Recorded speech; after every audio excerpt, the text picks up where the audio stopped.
Assalamualaikum warahmatullahi wabarakatuh. Di sini saya akan menjelaskan teori paragraf. Sebelumnya nama saya Nurika Kartika Dewi, NIM 0305221010 dari jurusan Pendidikan Matematika 1 semester 3. Apakah yang dimaksud dengan paragraf? Oke, paragraf adalah seperangkat kalimat yang membicarakan suatu gagasan atau topik. Kalimat dalam paragraf memperlihatkan kesatuan pikiran atau mempunyai keterkaitan dalam membentuk gagasan atau topik tersebut. Dan di dalam sebuah paragraf terdapat kalimat topik atau kalimat pokok dan kalimat penjelas atau Contoh paragraf ialah ruangan berukuran 9 meter dikali 8 meter ini sungguh sangat nyaman ditempati. Sebuah sofa empuk berwarna putih dengan meja kayu berada di tengah ruangan. Selanjutnya yaitu fungsi paragraf.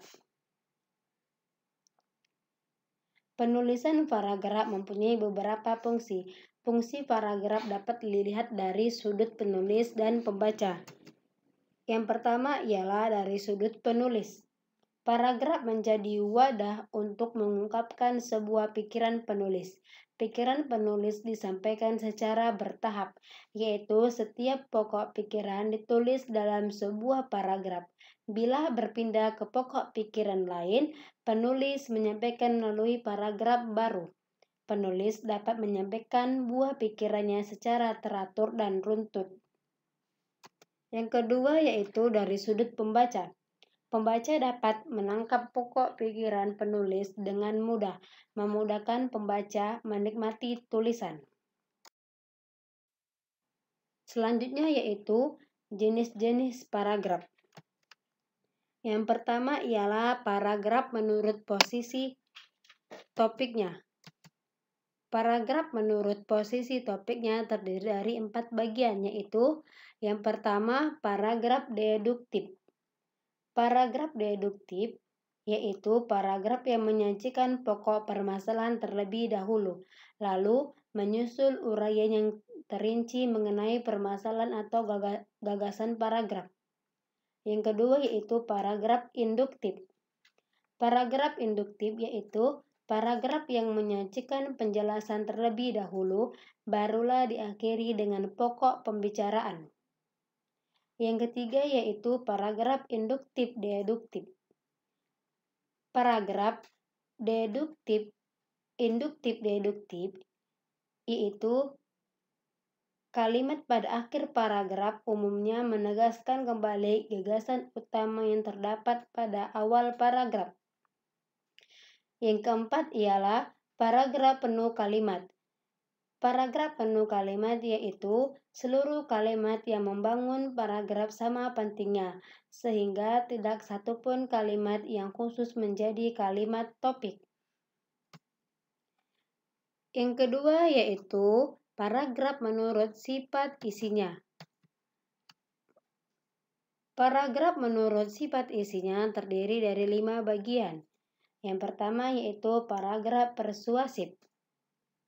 Paragraf persuasif ialah jika isi paragraf mempromosikan suatu dengan cara mempengaruhi atau mengajak pembaca.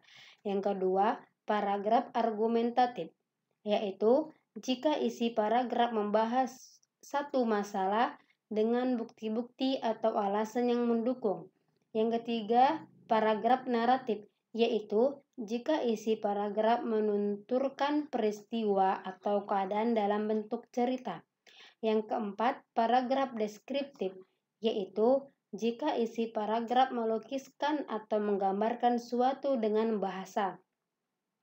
Yang kelima, paragraf ekspositoris, yaitu jika isi paragraf memaparkan suatu fakta atau kejadian tertentu.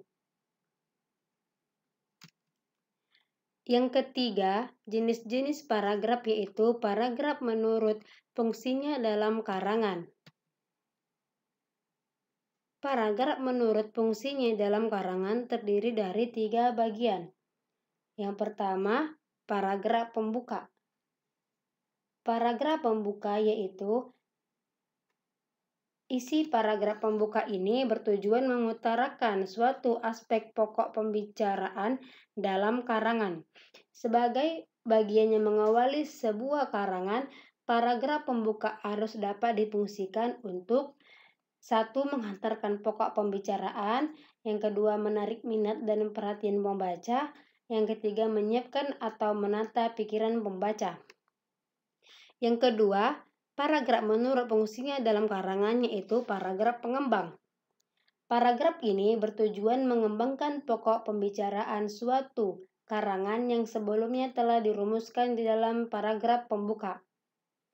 Contoh-contoh dan ilustrasi. Inti permasalahan dan uraian pembahasan adalah isi sebuah paragraf pengembangan. Paragraf pengembangan ini dapat difungsikan untuk: 1. Menguraikan inti persoalan. 2. Memberi ilustrasi atau contoh. 3. Menjelaskan hal yang akan diuraikan pada paragraf berikutnya. 4. Meringkas paragraf berikutnya dan mempersiapkan dasar atau landasan bagi simpulan. Yang ketiga, paragraf menurut fungsinya dalam karangan yaitu paragraf penutup. Paragraf penutup berisi simpulan bagian karangan, subbab atau bab. Simpulan seluruh karangan. Penyajian harus memperhatikan hal berikut ini. 1. Sebagai bagian penutup, paragraf ini tidak boleh terlalu panjang. Yang kedua, isi paragraf harus berisi simpulan sementara atau simpulan akhir sebagai cerminan inti seluruh uraian. Dan sebagai bagian yang paling akhir dibaca, hendaknya paragraf ini dapat menimbulkan kesan yang mendalam bagi pembaca. Mungkin sampai sini saja pembahasan dari saya. Kurang lebihnya saya mohon maaf. Thanks you guys. See you. Bye-bye. Wassalamualaikum warahmatullahi wabarakatuh.